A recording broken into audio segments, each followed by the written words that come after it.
Hello. അപ്പോൾ നമ്മുടെ പൊതിച്ചോറ് ദേ ഇവിടെ റെഡി ആയിക്കൊണ്ടിരിക്കുകയാണ്. നമ്മൾ ഇലയൊക്കെ നേരത്തെ വെട്ടി വെച്ചിട്ടുണ്ടായിരുന്നു. ഇല നമ്മൾ തലേദിവസം തന്നെ വെട്ടി വെച്ചിട്ടുള്ളൂ, ക്ലീൻ ആക്കിയിട്ടുണ്ടായിരുന്നില്ല കേട്ടോ. അപ്പം ഞാനൊന്ന് ക്ലീൻ ആക്കി എടുക്കുന്നുണ്ട്.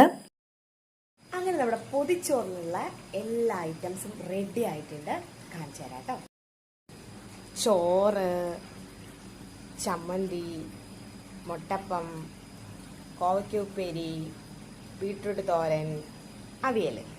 അപ്പോൾ ഇത്രേ സാധനം കേട്ടോ നമ്മളിന്ന് ചോറ് കെട്ടി നമ്മൾ ഇട്ട് പോകുന്നത്. എല്ലാ കൊല്ലവും DYFI പടിയം മേഖലാ കമ്മിറ്റിയുടെ ഭാഗമായിട്ട് നമ്മൾ ഒരു പൊതിച്ചോറ് കൊടുക്കാറുണ്ട് കേട്ടോ. ഇത് 17ാമത്തെ ഘട്ടമാണ്.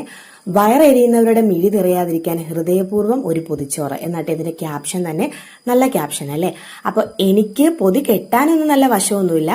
പണ്ട് അമ്മ അല്ലെങ്കിൽ അമ്മയുടെ അമ്മ, എന്റെ അമ്മാമ്മ പൊന്നമ്മച്ചി സ്കൂളിൽ മെയിനായിട്ട് ഇലപ്പൊതി ഇങ്ങനെ പൊതിച്ചോറ് കെട്ടിത്തരുന്നത് കേട്ടോ. ആ ഒരു ഓർമ്മയിലൊക്കെയാണ് നമ്മൾ ഈ പൊതി കെട്ടുന്നത്. അതുപോലെ തന്നെ പണ്ട് അടുപ്പിലൊക്കെ ഇല വാട്ടിക്കൊണ്ടിരുന്നത്. ഇപ്പൊ അടുപ്പൊന്നും ഇല്ലല്ലോ, ഉണ്ട്, യൂസ് ചെയ്യുന്നത് ഭയങ്കര കുറവാണ്. അപ്പൊ നമ്മൾ ഗ്യാസിനെ തന്നെ ഞങ്ങളുടെ ഇല വാട്ടി അങ്ങനെ ഞാൻ പൊതിച്ചോറ് ഇവിടെ റെഡിയാക്കി എടുത്തിട്ടുണ്ട്.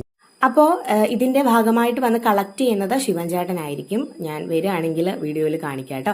അപ്പോൾ നമ്മുടെ വീട്ടിൽ തന്നെയാണ് ഒരു ബോക്സ് കൊണ്ടുവയ്ക്കും. അതിലാണ് എല്ലാവരും, ഈ ഏരിയയിലുള്ള എല്ലാവരും കൊണ്ട് പൊതിച്ചോറ് വെക്കാറ് കേട്ടോ. തൃശ്ശൂർ മെഡിക്കൽ കോളേജിലോട്ടാട്ടോ ഈ പൊതിച്ചോറുകളൊക്കെ പോകുന്നത്.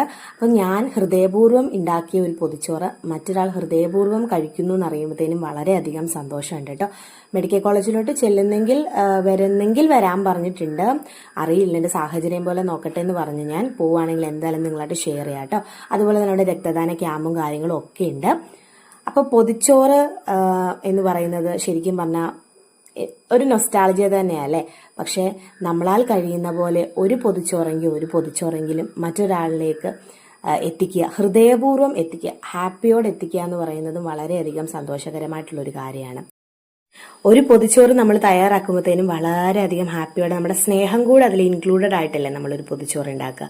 അപ്പോൾ കഴിക്കുന്നവർക്കും മനസ്സും വയറും നിറയട്ടെ എന്ന് വിചാരിക്കുന്നു. അപ്പോൾ വളരെയധികം സന്തോഷം തോന്നുന്നുണ്ട്. ഇത് കാണുമ്പോൾ എനിക്കൊരു പൊതിച്ചോറ് കഴിക്കാനായിട്ടൊരു ഫീലിംഗ് തോന്നുന്നുണ്ട് കേട്ടോ. അപ്പോൾ അത്രയേ ഉള്ളൂ ഇന്നത്തെ വീഡിയോ. അടുത്ത വീഡിയോ കാണാം. Tata bye bye, see U.